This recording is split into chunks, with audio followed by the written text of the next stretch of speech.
where today it still on takes a this village to episode raise of a the child, Ministry but there still Roundtable. needs to be that discipleship that starts at home. Whatever happens in the home is going to reflect in their environment at school, and we see that for the better and for the worse. Yes. And I believe just that partnership is key for the parents in showing up and how can I make this better? Yeah. Here's some resources. Like I know, we see differently, but what can we come together and create for that child?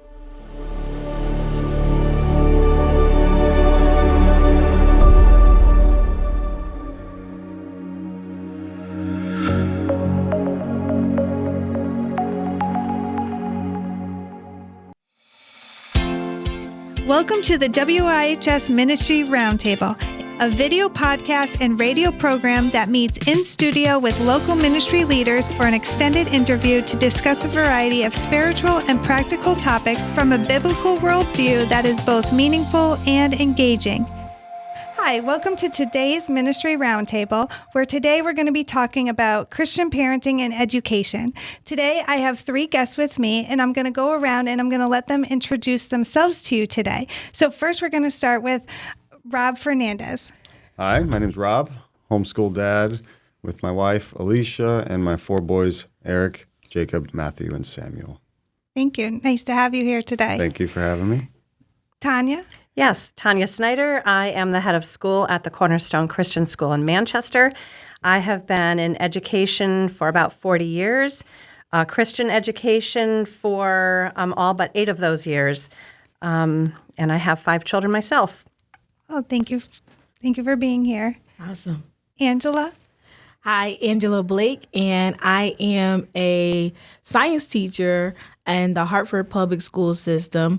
I've been a teacher for over 12 years, and I just love doing it. I am a wife to Christopher Blake, and no kids yet. And Angela is also our Connecticut State rep for Christian educators. Yes. So thank you for being here as well. So like we said today, we're going to talk about Christian parenting and education, and we're going to talk about options, all the options that you have for your kids in their education. So for our first question, we're going to talk about the benefits of sending children, whether it's to the public school, the Christian school, or homeschooling. And I'm going to start with Tonya.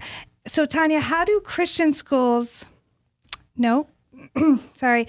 What is the benefit, Tonya? What is the benefit of parents sending their kids to a Christian school? The benefit of sending kids to a Christian school is that primarily you'll receive an education that really meets the whole child's needs. The whole kiddo gets to check in. We don't ask them to keep their spiritual side at home. Everything that we're teaching and learning and talking about, we're learning in the context of the author of all those things to learn about. I often think of studying Shakespearean plays. You wouldn't study a Shakespearean play without studying who Shakespeare was. So when we're studying and learning and exploring and figuring out how to interact with one another, we know the person of God who designed all of those pieces in order for us to be able to learn about him. Yeah, thank you. Angela, what are the benefits of sending children to public schools? Public schools definitely have a holistic twist to it. I believe that there's resources and experiences sometimes that children are able to have that social interaction, integrate that collaboration and teamwork piece. For a Christian student, I believe the harvest. They have the opportunity to witness to children who may not have like-minded faith or like-minded belief systems, and they're able to practice what they may learn at home or in their church. Yeah, that's good. Rob, what would be the benefits of homeschooling our children?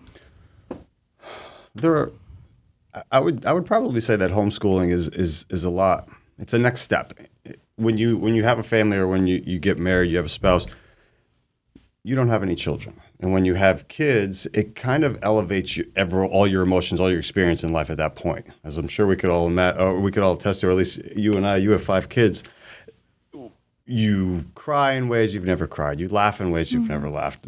Your emotions and your experience in life at that point are just heightened. When you homeschool, I think it raises that even more. And so some of the difficulties are going to be heightened as well, but a lot of those joys are also going to be heightened. Yeah. A lot of those experiences you're going to see your kids. My wife taught my kids to read. She watched them go through that. It's a wonderful experience to watch your kids have all these milestones and be a part of it, and to give them the room to grow and to adapt the education to their individual needs is important. I think that may have been lost on specifically me or even my wife in a public school setting where you're in a group, it's easy to get lost. Right. You don't have a lot of that. You have a lot of one-on-one time with each child and to meet their individual needs. Yeah. Yeah, that's good. Thank you. Okay, so what about how can each schooling option support a child's faith development? So when we look at Christian schools, how do Christian schools integrate faith into their curriculum and daily activities? Faith is central to everything that we do in a Christian school.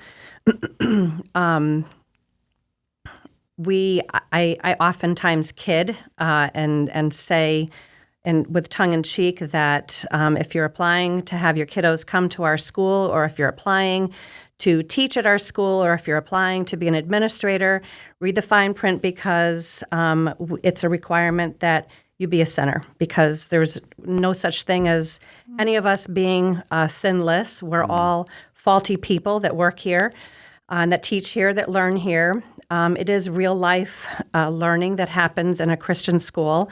I remember back to my public school days, we still make the same mistakes. We are learning how to be kind to each other. It's the why. Why are we kind to each other? Because we're each made in God's image. When we're studying science, which I know is Angela's area of expertise, it is probably the most delightful subject to be able to teach from a biblical worldview, because we know that God is not a hidden God. He has not. He doesn't make it hard for us to find him. Creation speaks loudly and points clearly to a creator. When we're studying history, we're studying God's plan of redemption for mankind over time. God exists outside of time, but he designed time for our benefit. So all of those, it doesn't matter what the subject is. It doesn't matter if it's a conversation or, as the head of school, a disciplinary conversation. God is central to what we do, and it's a delight to not have to skirt around him. It's a pleasure. Yeah. I went to Cornerstone Christian School, kindergarten to 9th grade, and what I appreciated the most is my education. It was all true. Like, I could leave knowing that what I was getting was true. And I remember when I had to go to a public high school and halfway through 9th grade, and science was the hard one, and I would write on the test like, I know this is your answer, but I just want you to know I don't believe this. Yes, It was very difficult. Yes. Yeah. So, Angela, how can Christian parents ensure their children maintain their faith in a public school? I think you definitely touched a point where going to a public school, it definitely provides a challenge, but also I see it as opportunity for children to exercise their faith muscle. What I mean by that is, for instance, if they believe that, when the teacher is teaching and they disagree, they're able to voice their thought and their truth without feeling like they have to hide their faith, because children do have rights and they cannot be silenced, if you will, if they are experiencing or talking a different truth, if you will, if they're like, well, I don't agree with the teacher here, respectfully, that is. So I see definitely an opportunity for children to exercise their faith muscle and basically be able to go, the Bible talks about go ye into all the world, into systems. So they're in the system, but they have to understand they're not of the system. Right. So they're able to experience and talk about their faith and see different viewpoints, if you will, and be able to see that diversity, but still shine light on the truth of the matter respectfully in those situations. Yeah. When I went to the public schools, one thing that stands out is like see you at the pole. Definitely going to a public school, being a Christian student, it definitely pushed you to be bold in your faith. You were either going to hide it or you were going to be bold. And I love see you at the pole, or is that what it's still called? See you at the pole. And we would go in the morning and you would pray for your school and your state. And kids would walk by and they would ask you later, what were you doing? And then you could open up about your relationship with Jesus. Absolutely. Yeah. Rob, what how does homeschooling provide flexibility in integrating faith and academics? Very similar to how they responded. When that's your foundation and your starting point, then it's easy to find it in every subject. From science to math to everything we do. That's how we've been created, and so we can start there. And there are no limitations whatsoever. We don't have to check anything at the door, like you said. We can, everything's on the table. Yeah. We have a lot of room for conversations. Maintaining their faith, you just lead them to the fountain and let them drink. And let the kids consume as much as they want. That's kind of our philosophy. And to have really an education where everything's related. How are they all connected? How are these things all speaking to one another? And we get to have that conversation together. And when you take on the role, I think, and we're all doing the same thing. We're all Christians with trying to teach children, So we've all taken on that role. What's the best way to do that? How do we do that? You do it by showing it yourself. Kids are going to be excited in what their parents are excited about. Yeah, absolutely. And so the more I think that they see your parents excited about a subject, the more they're going to get excited about it. Yeah. If I'm really into football, my kids are going to root with me. It's equal. The same goes for Christianity. How are you bringing that into your home? Yeah. How are your parents modeling that? We get to model that in our home. So because we're a homeschool family, we get a lot of FaceTime. Right. And my mornings start with a devotion with the whole family. We can catechize our kids and go through the Westminster Shorter Catechism. We could do these questions and sit down and talk about each one and read through Scripture. We're going through Proverbs. We've gone through Proverbs 17 times, I think. And my kids could almost memorize it. And, now we're going through Genesis and they love it. We have the time to sit down and, by the grace of God, I have a job where I could be home for breakfast and do this with my kids. But that's something that has been really precious to our family is getting that one-on-one time, or in our case, 1-on-4, 2-on-4 time to really have those conversations deeply with our kids. That's beautiful. And, I think it doesn't matter what the parents decide, whether it's homeschooling, Christian school, or public school. I think it's important for parents to remember, as Christians, they are the first number one teacher of who Jesus is. And sometimes I worked a lot in youth ministry, and parents would ask, why is my kid not is so knowledgeable in this in the Bible or whatever? And I would push back and say, you know what? That, as a parent, that's your job. Like you spend time with them at home. You teach them the Bible. They're going to learn God through your eyes, through you reading at the table your Bible or praying with them. And, so that was very important. It's difficult, as parenting's hard. Yes, it's it is. hard, but you only have them for such a short period of time and then they're gone. Yes. But that, I think you said something that everyone has experienced. When a lot of times people just give their kids to whoever and say, teach my kid this. Yeah. Okay. Like I'll do the best I can with the short amount of time that I have them, but you have them at home. That's right. And what are you instilling to them on our Saturdays or Sundays, just football? Or is it just taking your kids to sports? I mean, what are you doing at home to disciple your children? And I think, that's something I think in our society, not just in churches, but in general, we outsource a lot. More so than I think in prior generations, where a lot of kids are growing up not knowing how to do basic life skills, let alone having access to a Bible or knowing who those characters are. Right. I agree. I think of, I always say discipleship starts at home. Yes. And the Bible talks about training up a child in the way that they should go so that when they grow old, they shall not depart. And when you look at the model of Jesus and discipleship, there's a walking, a talking, there's apprenticeship in that. Like the life skills, like you said, they're learning these skills as they watch. Children are spongy. They're going to watch, they're going to hear, they're going to see, and they're going to duplicate, replicate, they're going to imitate. Yes. And and if we look at Christ's model, we are supposed to imitate Christ. So they're imitating their parents in the same way. And I believe that between us all, that modeling is key, whether it starts with the parents, but then they're exposed to many environments where there's social media, there's the bus ride, there's their friends, the internet now, and school setting where all of those things are now discipling pieces. So if they don't have that strong foundation at home, that's also going to alter their walk. Yeah.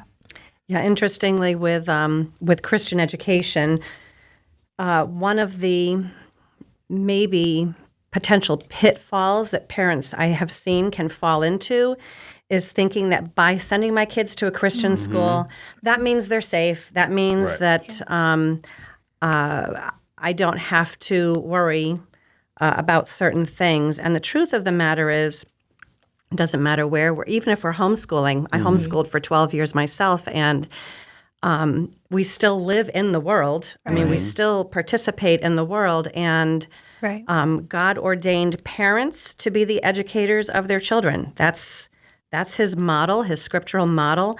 But we look for people to partner with us, whether we're a homeschooler and we're looking for opportunities through our church or Parks and Rec, or if our kids are in the public school, we're looking for people to partner with us. And if we're not careful, we can think there's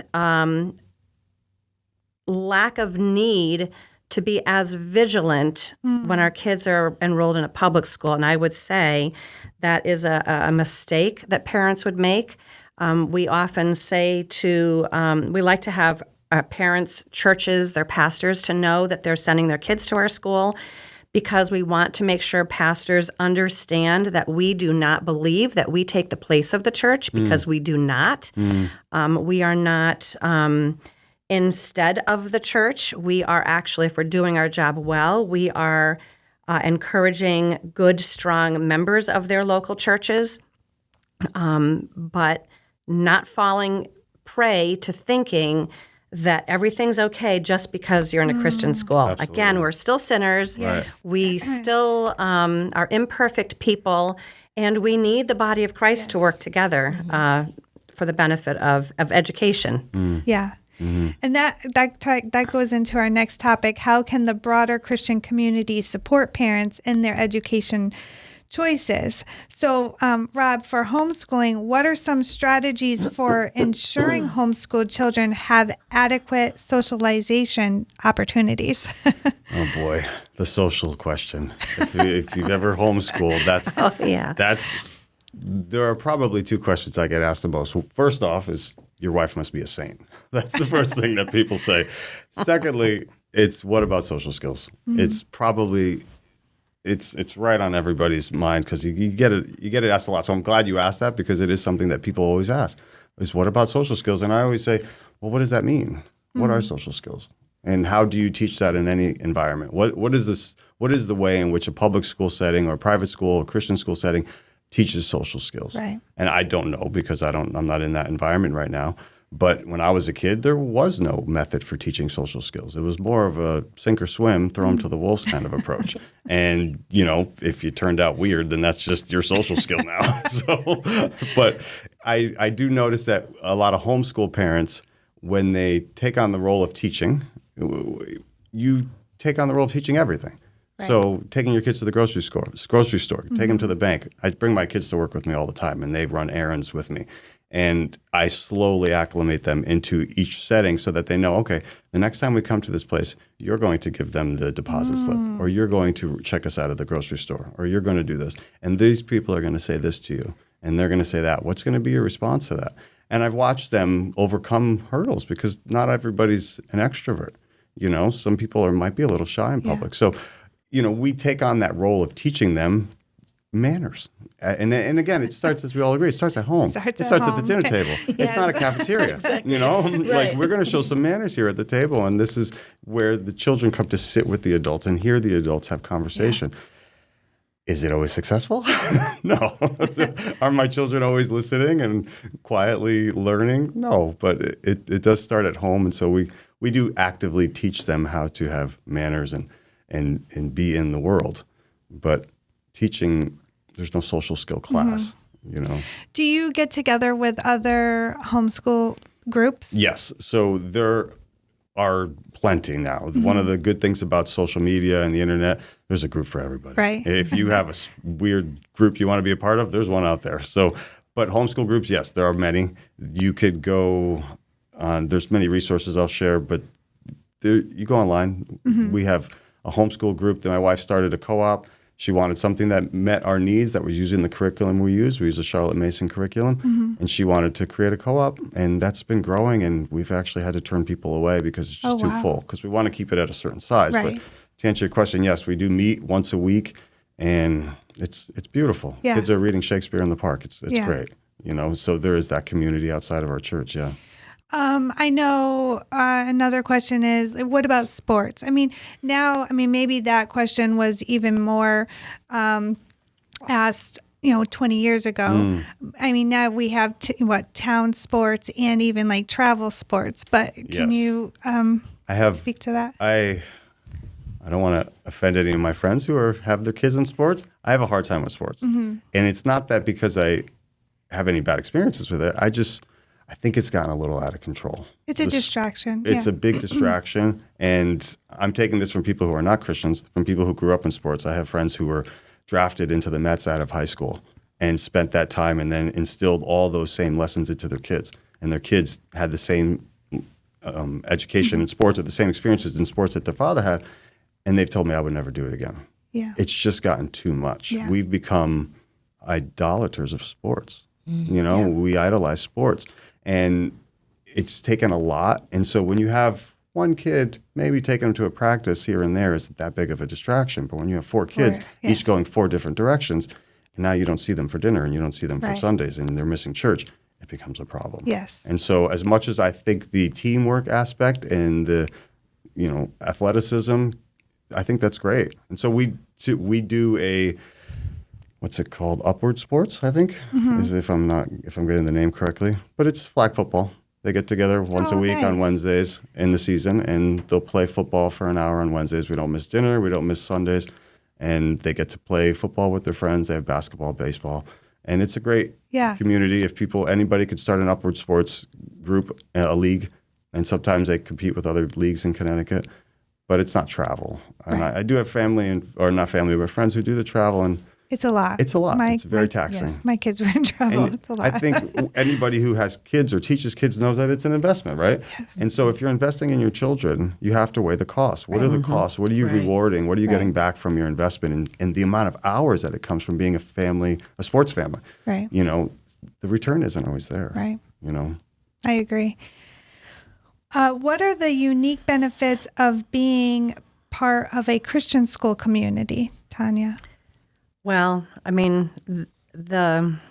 probably the most unique benefit would be that you have a community of people who are generally common in their goals for their kiddos, that they, not 100%, but generally speaking, you have a community that shares your value system, that is encouraging kiddos to stretch themselves in ways that are very similar to what you're asking your child to stretch themselves in.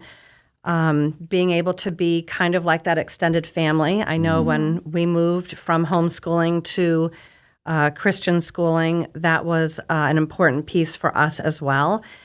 Being able to, again, not letting your guard down and thinking that so every friend that my child is going to have at that Christian school is going to be a godly friend, because not one of them is perfectly godly in their friendships with other people. But you do have a common set of values, a common set of goals. As a public educator, you could talk to the other side of that, I'm sure, as well. But at the same time, I would say we're not completely homogeneous. We, at our school, for instance, we have over 40 denominations represented. Oh, wow. Or I shouldn't say denominations, 40 churches. Yeah. And so we're a pretty diverse group of Christians, and we establish for ourselves a common set of values, that statement of faith. But then where we're denominationally different, we just agree to be different, and we celebrate one another's differences and point each other to, why do you think your church does this?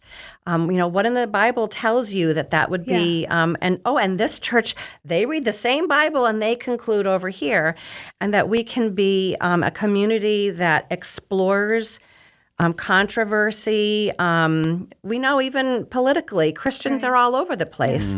That we embark in respectful communication with each other. That while we have a set of values, that doesn't mean that we look down on those who don't share our set of values. But that we try to understand and articulate why our values are as they are. So I think probably the main benefit would be that there's a safe environment to practice your Christian faith.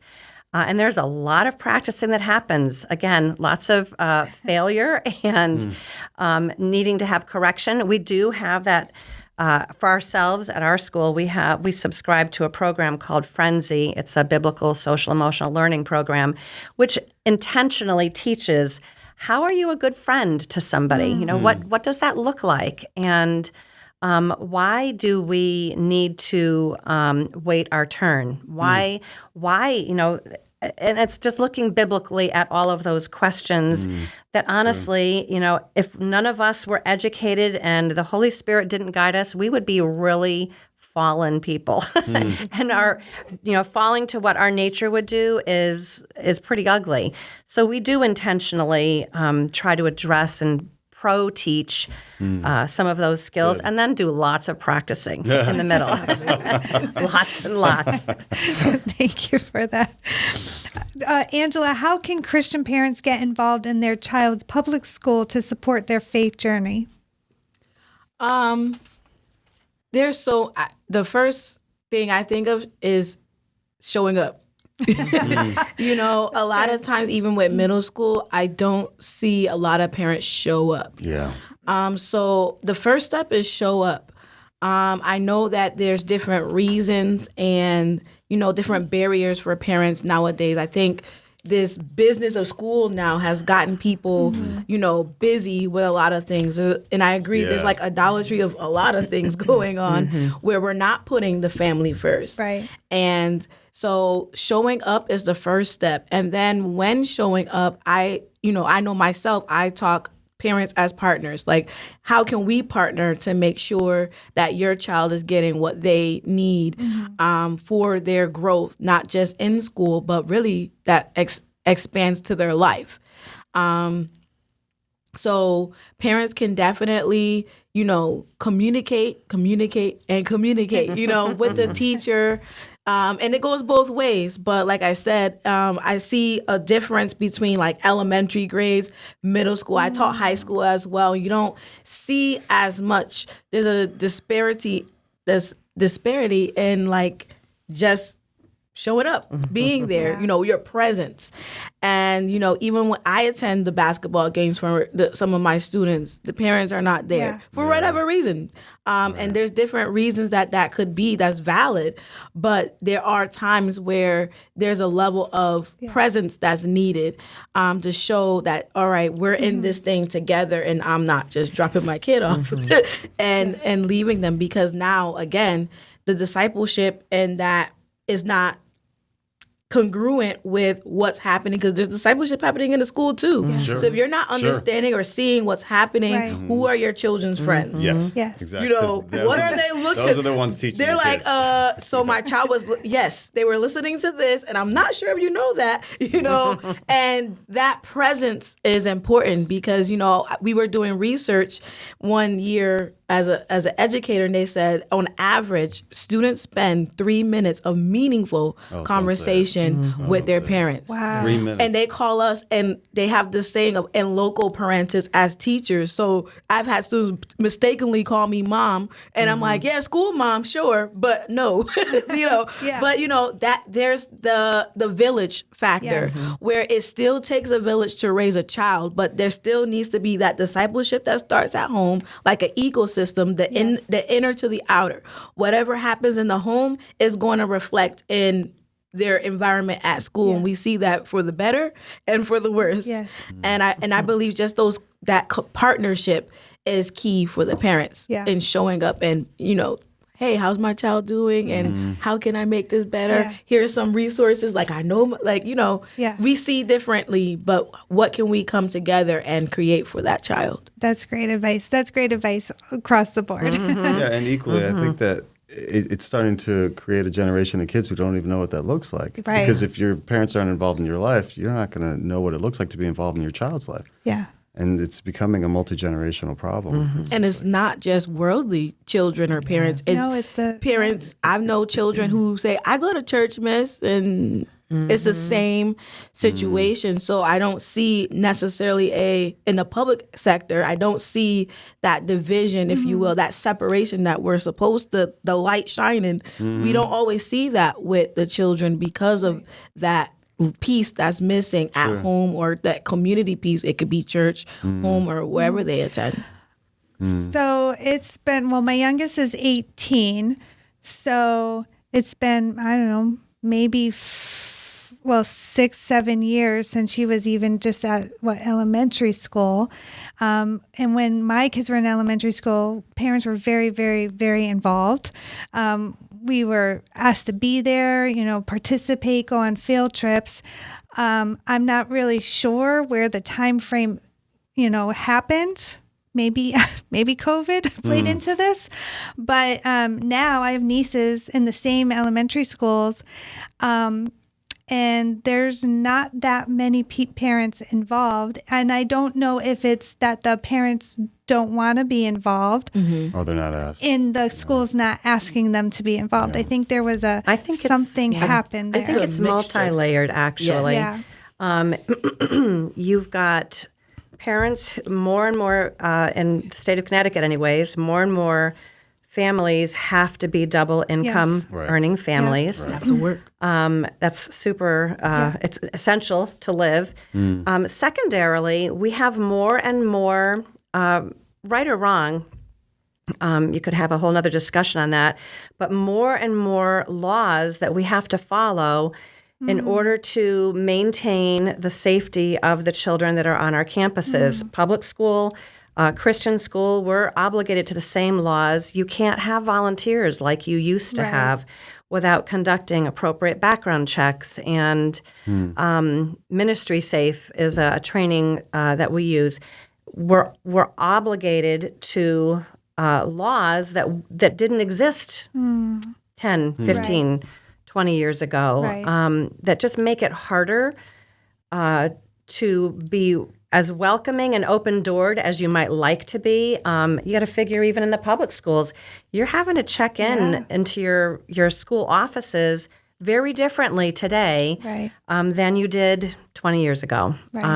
We just live in a different place. So I think it's super multi-layered. Yeah, I think parent-teacher conferences, and I intentionally reach out to my parents because, like I said, that's my model, parents as partners. So, strategy and creativity is always something I'm like, okay, how can I reach out to my parents? How can I get them involved? So, and sometimes I believe that ecosystem piece really matters. So, for instance, I have been creative in like, meet me at spare time. Let's have a family outing. And I'll see my parents show up to something like that.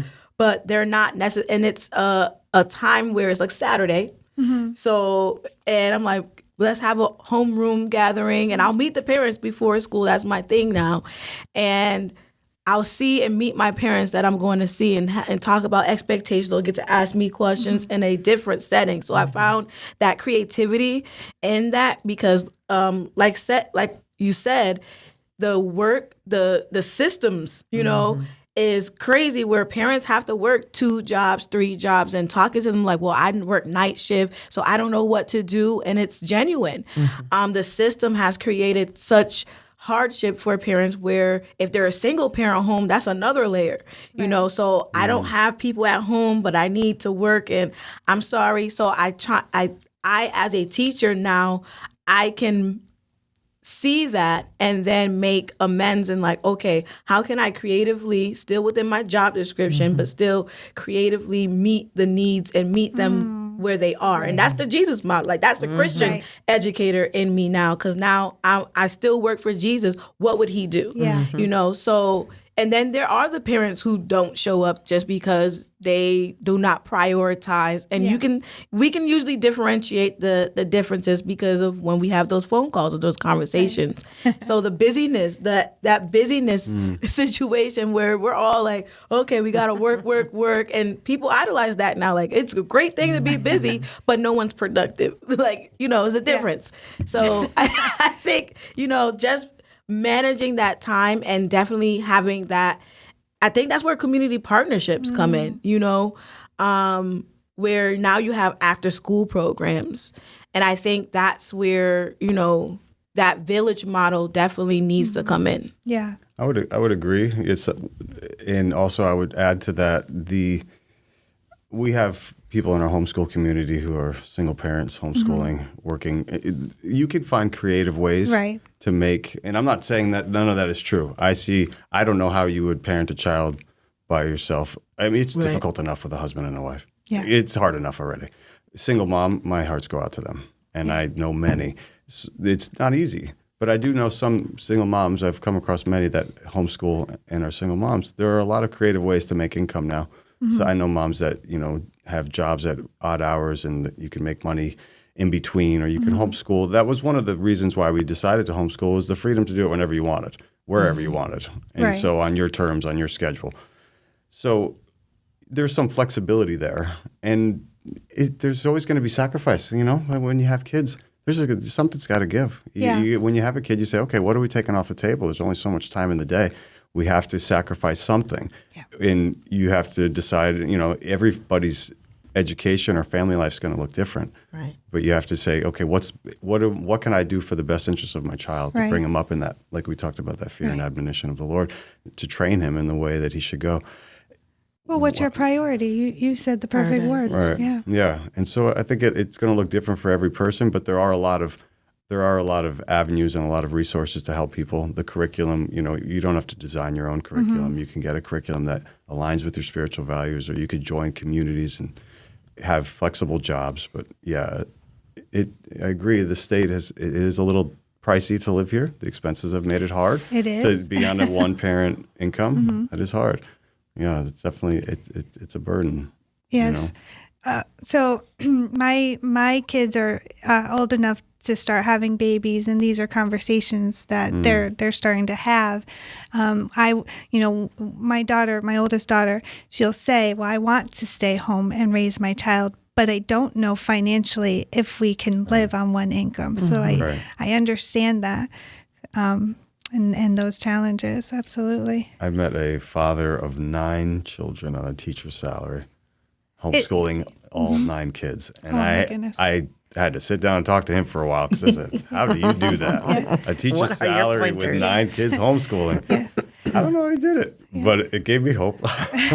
there are ways, and it goes back to that word, what's your priority, and and you said sacrifice, and it is definitely doable to be more present in your children's life, and maybe a hobby that you had, you just don't have for a little while until they go to school or go to college.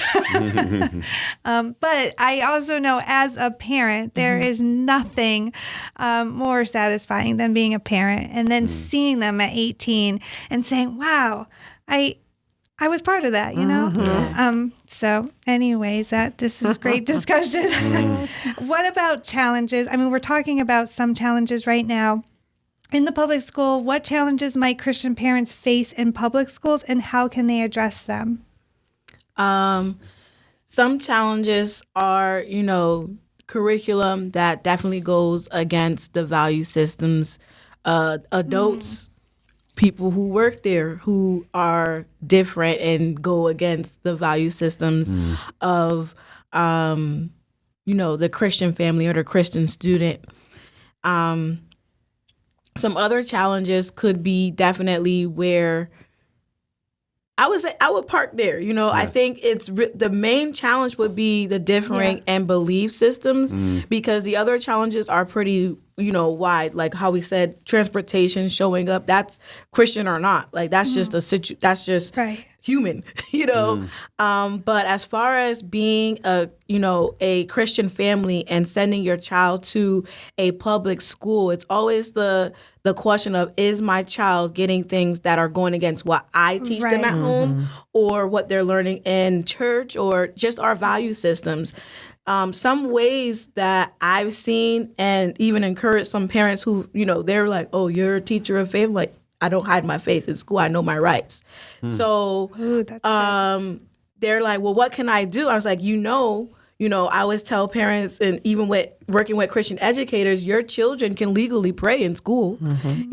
Prayer technically has not been taken out of school. We haven't learned who we are, so we're the walking, breathing, living prayer. You can teach your children to, okay, if you're having a difficult time, pray underneath your breath. You're not forcing your belief on anybody. Go to the bathroom. They can gather and pray, because Muslims can do it. I've had parents who text me, can you make sure my child prays at these times? And they have those legal rights. Christian parents have those legal rights as well, but I have seen none operate in that.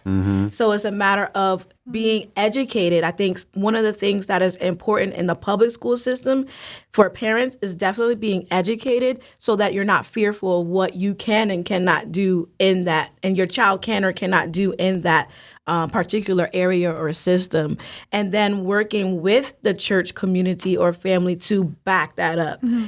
Like I said, the science in me is always thinking ecosystem. If you have child evangelical fellowship, that's a program where Bible clubs can happen before school, after school, and even during school legally. There's things that can happen where children can create community and not feel like they have to sacrifice their beliefs and live in a dichotomous nature where my faith is at home, but in school I have to kind of hide that.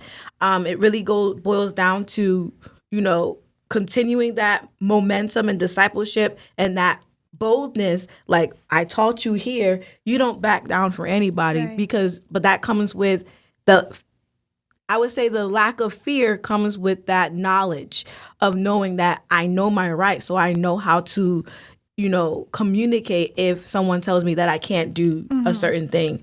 So I would say that communication, education in those matters, and knowing their rights as parents. What can my child legally do? And teaching them to be bold and holding them accountable. That accountability piece is real. Like, okay, what happened at school today? Right. What did you learn? Did you admit this to someone today?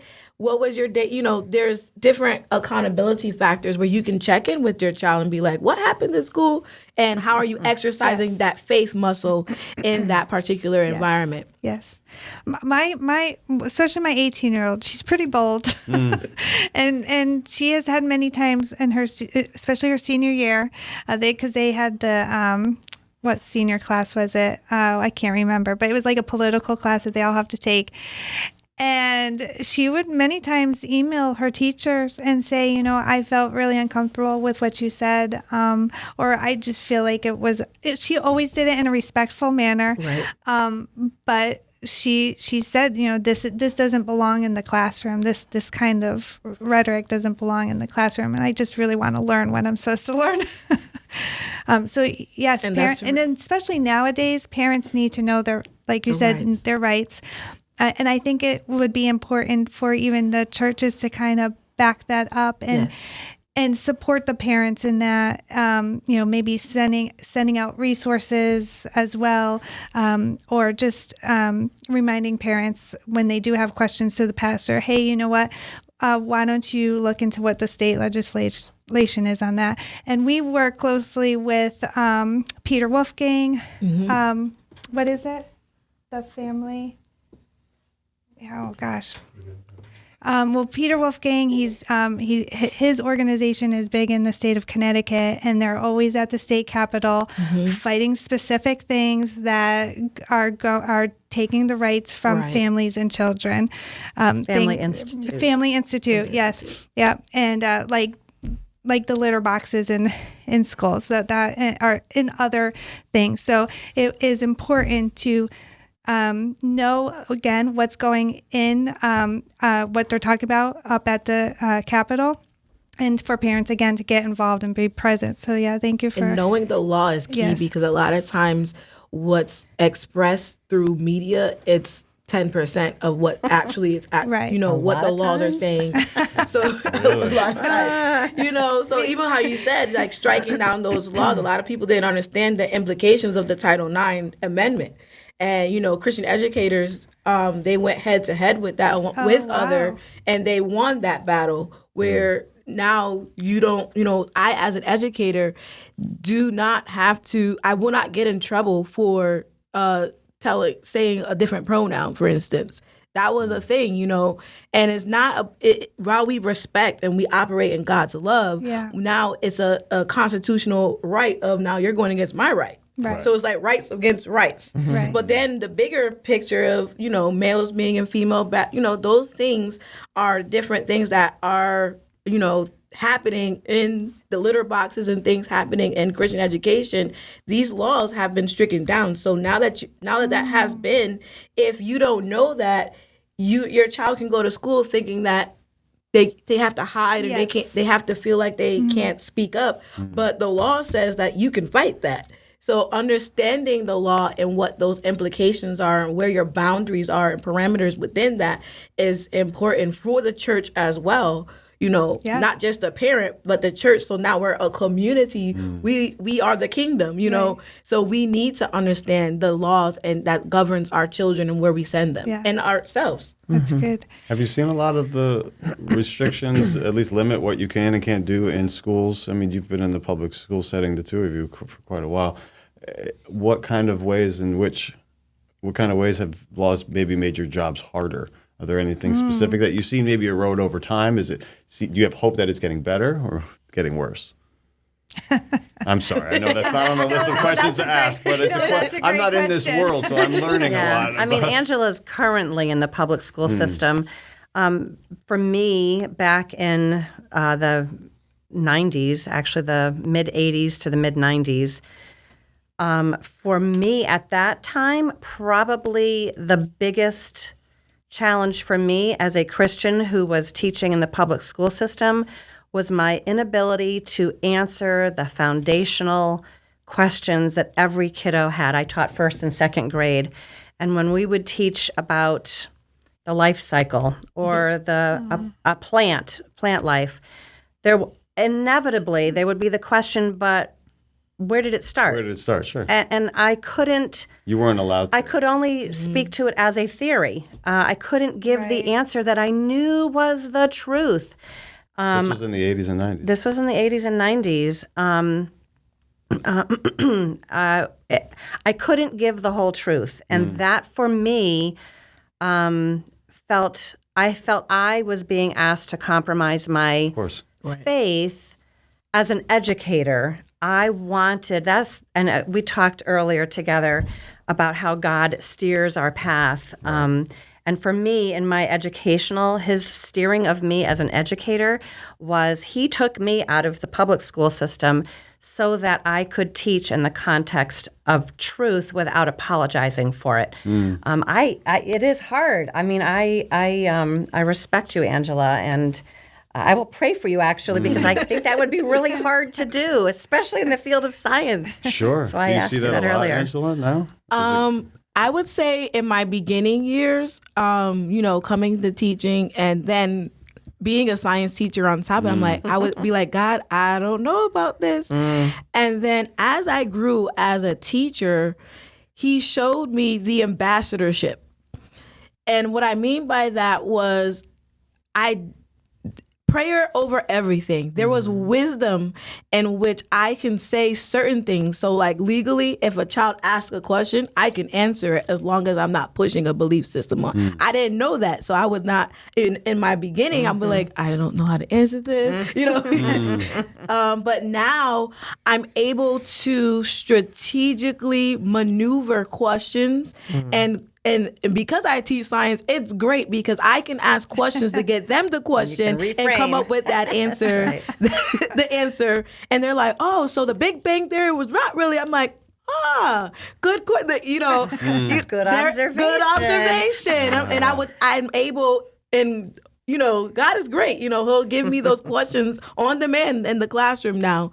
But I think it really depends on prayer and your relationship now in public education, because it is a mission field. I see it as a field. So at being planted there, I have to constantly be in communication with God, like, okay, how do I maneuver this field? Whereas before, I saw limitations. Now I see them as opportunities because teaching is like planting seeds. So now I'm very careful with my words, and I'm like, all right, Lord, help to plant the seeds of truth, because there's a lot of biblical principles and concepts in science that I'm constantly talking about. And kids who go to church like, oh, that sounds like, and I'm like, I won't. And then like they'll go into talking about the Bible and like, well, the creation, and they can do that legally. So again, that goes with your kids got to know what they can legally do, because they can have these conversations.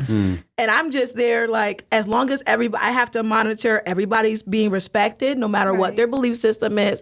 But I hear the children who are coming up and speaking like, oh, this is not true. And they're able to have those conversations and, apologetics, apology in class. I'm like, this is dope, But I think prayer is really the foundation, where now I don't see as many limitations. It's just when those limitations come, now my prayer is, how do I maneuver them? Because I know I'm sent here and I know that this is a field. So it goes with where we're planted and knowing, because I'm here, you will make a way.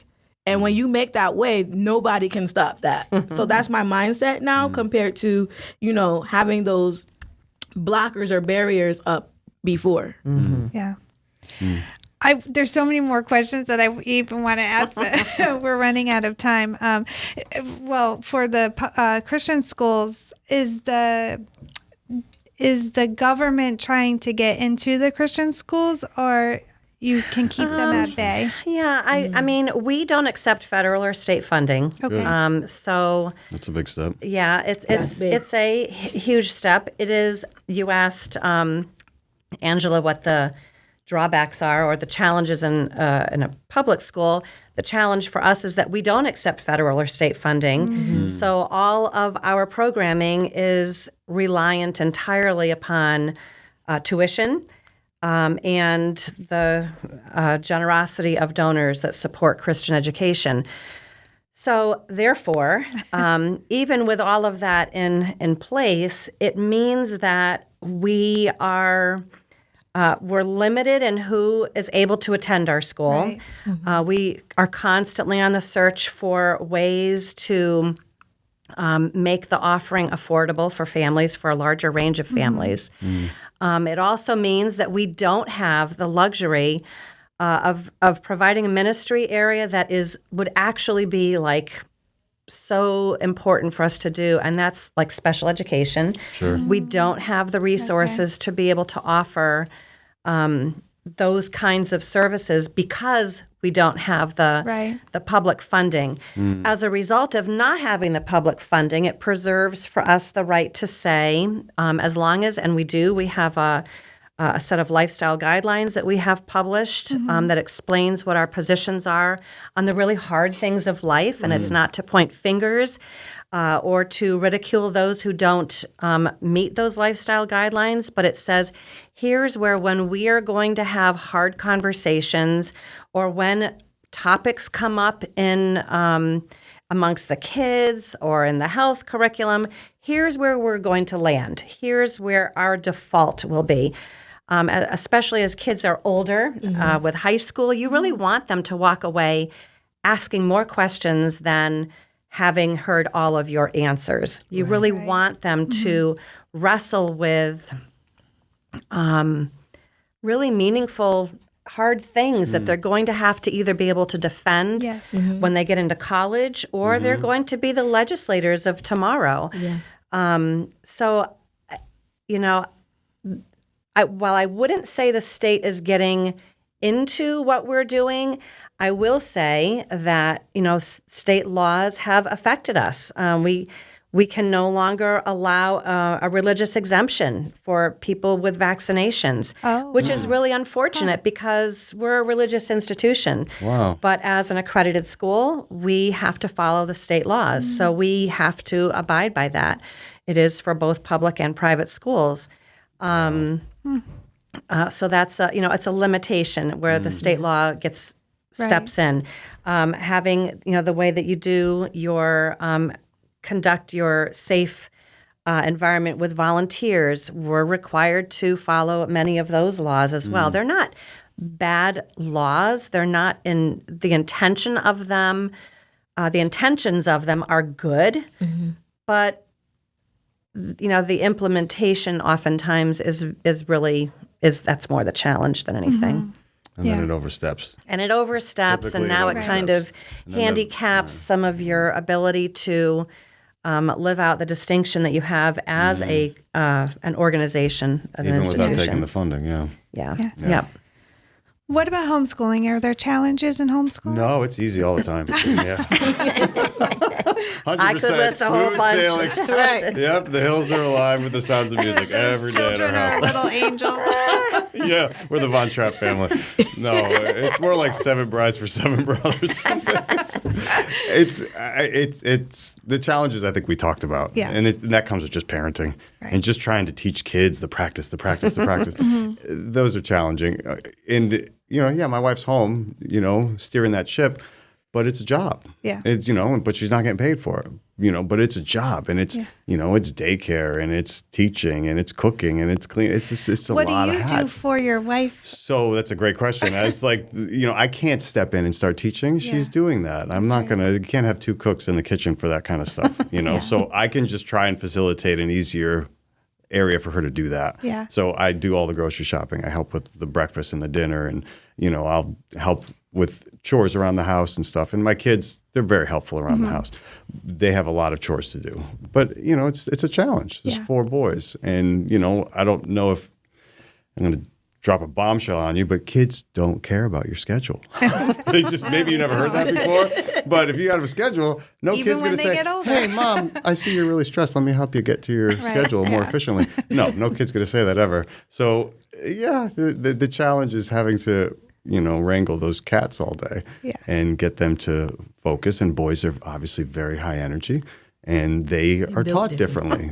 Boys don't sit in a chair for 3 hours a day and learn well. They don't. They need a moment to swing from the curtains. Yes. And they will do that. So, those are some of the challenges. And then obviously the financial, having a one working household, one working parent, those are the hard parts, I would say. All right.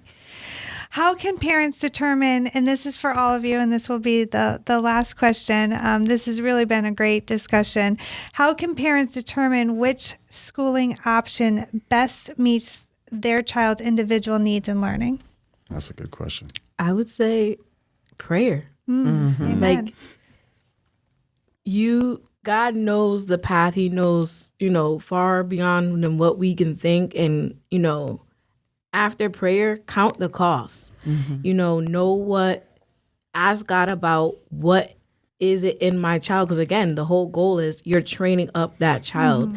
And if he shows you certain gifting and talents in that child, he's going to give you the wisdom to maneuver and the strategy to, okay, it may be seasons of homeschooling, then Christian, he's going to know, every situation is going to be different. So I would just, prayer is the foundation, and seeking him on the wisdom and strategy concerning your child. What gifts and talents do they have? How am I supposed to, I don't have a child, but I treat them as my children. So I have a little bit of experience. And I'm like, well, what is, they don't come with instructions, and there's different needs. So, understanding and having that wisdom on whether the family moves, the dynamics, financial, considering the cost, the financial, the time, the investment, because again, you want the return, and so does God, want the return on the investment. They're trained up so that when they're in the world, they won't depart. Amen. So that ROI is important, but is really based on the decisions that you make early on. So prayer for wisdom and strategy. And sustenance, provision. I can say that back when I was a much younger parent, I thought that if I made certain choices for my kids in their education, that if I did X, then and I joined with it Y, then Z would be the result. And actually, in God's economy, that is a fallacy. Of course. Yeah. It is actually a works-based notion. Yes. God has really taught me in my many years of education and parenting is that I need to be prayerful.